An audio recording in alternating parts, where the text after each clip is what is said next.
आता 30 तारखेला परत शो आहे ना, त्याच्यात आम्ही येऊ. तिला घेऊन येणार तिला आहे घेऊन. आणि मी काय बोलू, आपण दोघे एक ओळखतो. ते तुला सांगायचं मग तुम्ही एवढं "ए, जय कसं आहेस" एवढं नाही. आणि जय मागू नाही, तू नाही. काय मला काय समजलंयस, मला हे जाणून घ्यायचं जय. हा माझा वापर करतोयस तू, तुला कळतंय ना?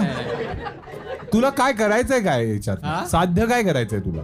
सध्या काय नाही करायचं मला. हा हा सध्या काय नाही करायचं मला, फक्त असं सेटिंग लावून दे बस. सेटिंग लावून देऊ. बस 500 तू मला देशील? आता हा आत्ता देतो. जास्त घेऊया, पण काहीतरी करूया याच्याकडून आपण. काय काय 2000? अरे तिला कॉल करशील? कॉल उचलला तर सेटिंग लावायची. काय करशील, तिला कॉल कर.